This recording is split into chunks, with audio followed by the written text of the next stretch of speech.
పోరాడేవారంటే పాలకులకు భయం. శ్రామిక ఉత్సవ్లో బహుభాషా సినీ నటి రోహిణి.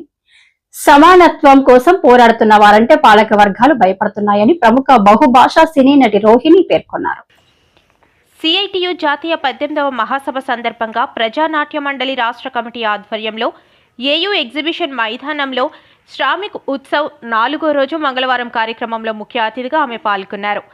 స్త్రీల పట్ల సమాజం వైఖరి మార్చుకోవాలని, వారిని సమానంగా చూడాల్సిన ఆవశ్యకత ఎంతైనా ఉందని ఆమె అన్నారు.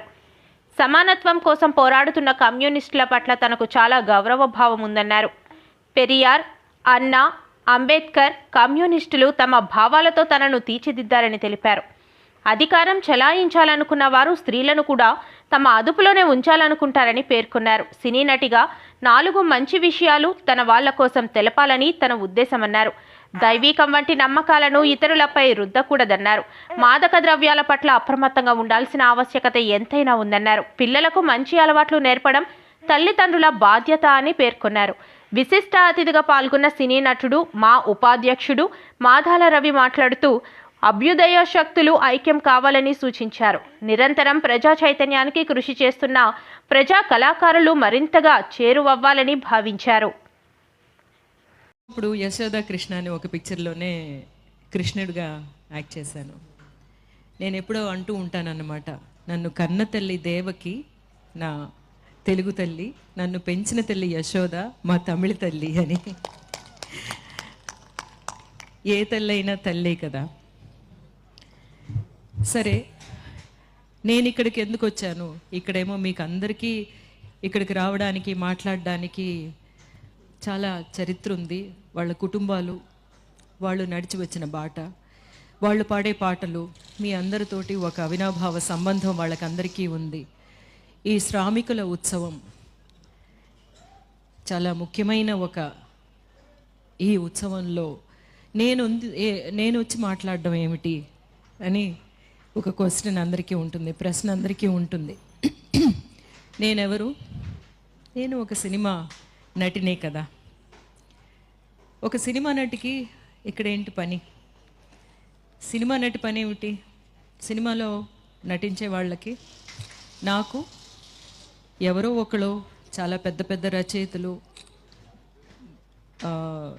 థింకర్స్ రాసిన మాటలు బట్టి పట్టి డైరెక్టర్ ఎలా చెప్తారో అలాగే యాక్ట్ చేయడమే మా పని కదా, అంతే. అలాగే నేను చిన్నప్పటి నుంచి ఒక యాక్టర్గా ఎదిగాను. అలా ఎదుగుతున్నప్పుడు కొన్ని విషయాలు నాకు అర్థం అవ్వడం ఆరంభమైంది. ఎప్పుడంటే, నేను ఒక స్త్రీని, ఒక ఆడదాన్ని అని ఈ సమాజం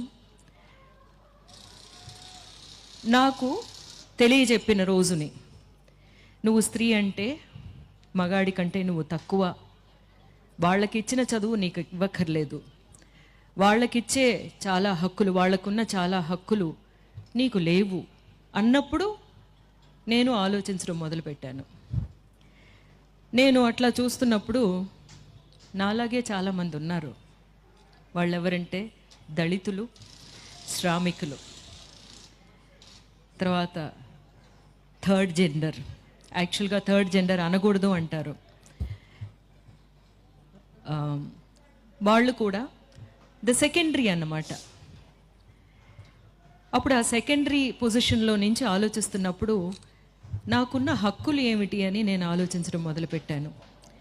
నాతో పాటు మిగతా వాళ్ళకి ఉన్న హక్కుల గురించి కూడా నన్ను ఆలోచింపచేశాయి నేను చదివిన పుస్తకాలు, నేను విన్న మాటలు,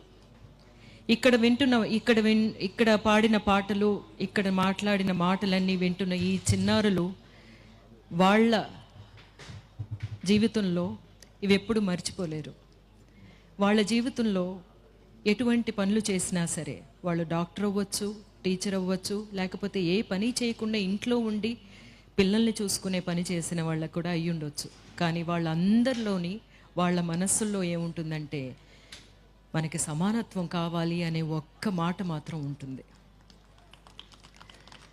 సమానత్వం లేదు అన్నది నాకు తెలిసింది. అప్పుడు ఆ సమానత్వం గురించి నేనేం చెయ్యాలి అని ఆలోచించడం స్టార్ట్ చేసినప్పుడు అన్నమాట, నేను ఇంకా ఈ సమానత్వం గురించి పాటుపడిన ఈ సమానత్వం గురించి ప్రాణాలు వదిలిన, ఇంకా అందరికీ సమానత్వమైన సమాజాన్ని చూడాలని పాడుపడుతున్న వాళ్ళందరినీ నేను గమనించడం, వాళ్ళ దగ్గర నుంచి నేర్చుకోవడం ప్రారంభించాను. నేను స్కూల్కి వెళ్ళలేదు, కాలేజీకి వెళ్ళలేదు, యూనివర్సిటీస్కి వెళ్ళలేదు. కానీ ఈ సమాజమే నాకు పెద్ద కాలేజీ, నాకు పెద్ద ఈ సమాజంలో నేను నాకని కొంతమంది గురువుల్ని ఎంచుకున్నాను. వాళ్ళెవరంటే మా తమిళనాడులోని పెరియార్ అనే ఒక రిఫార్మిస్ట్, అన్నా అనే రిఫార్మిస్ట్. ఆ తర్వాత చాలామంది మాటలు నాకు అంబేద్కర్, చాలామంది మాటలు నాకు చాలా నచ్చాయి. అంటే నన్ను ఆలోచింపచేశాయి, నన్ను ప్రశ్నలో అడగింపచేసాయి, నన్ను ప్రశ్నింపచేసింది. నాకు ఇచ్చిన ఒక విషయాన్ని, ఆ పాత్ర, నాకు ఒక స్త్రీ అనే పాత్ర ఇచ్చేశారు కదా ఈ సమాజం. ఆ స్త్రీ ఎలా ఉండాలి అనే ఆ పాత్ర ఎలాగా మనకందరికీ ఎలాంటి విషయాలు నేర్పిస్తున్నారు చిన్నప్పటి నుంచి. పెరుగుతున్నప్పుడు ఏమంటారు, ఇలా కూర్చోవాలి, ఇవన్నీ వంటలు నేర్చుకోవాలి, ఈ పనులన్నీ నేర్చుకోవాలి. ఎందుకు? నువ్వు ఇంకొకళ్ళ ఇంటికి వెళుతున్నావు కదా, అక్కడ మా పేరు నిలబెట్టాలి, తల్లిదండ్రుల పేర్లు నిలబెట్టాలి నువ్వు. అందుకని ఒక ట్రైనింగ్ సెంటర్లోని ఒక అమ్మాయిని ట్రైన్ చేస్తున్నారు ఇంకొక చోటకి వెళ్ళ